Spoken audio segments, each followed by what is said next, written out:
দোস্ত চল, আজ তোকে খাওয়াবো। কি বলিস তুই? কেমনে কি? সি, আমি তোকে খাওয়াতে যাচ্ছি আর তুই আমায় অপমান করছিস। আচ্ছা ঠিক আছে, তোর খাওয়া লাগবে না, যা। আরে রাগ করছিস কেন? বাদ দে না দোস্ত। আচ্ছা বলতো, তোর এমন পরিবর্তন কিভাবে হলো? তুই 2 দিন আগে গাড়ি কিনলি, আবার অনেক টাকাও খরচ করছিস। কেমনে কি বন্ধু? তুই আমার কাছের, তাই বলছি। তুই কাউকে বলিস না। মোবাইলে একটা গেম বের হইছে, খেললেই টাকা ইনকাম হয়। আমি মায়ের গয়না চুরি করে কিছু টাকা উঠাইছিলাম, খেলে আজ আমি লাখপতি। কি বলিস রে? কি গেম বন্ধু? আমায় দে না, আমিও খেলি। শোন, গেমের নাম 1xBet। গেমে বিমান চালায় টাকা ইনকাম হয়। চিন্তা করিস না, আমি তোকে শিখাই দিবনি।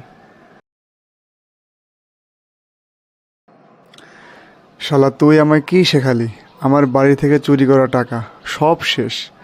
পরে ভাবলাম লস উঠিয়ে আর খেলবো না। পরে বিকাশের দোকানের থেকে টাকা ধার নিয়ে সেটাও মারা দিছি। এখন আমি কি করব? আমিও শেষ বন্ধু। মায়ের গয়না চুরি করে গেম খেলছিলাম, এটা বাড়ি থেকে জেনে গেছে। তারপরে বাসা থেকে আমায় বের করে দিছে। এখন আর কি করার বল? চল দুজন মিলে রিক্সা চালাই।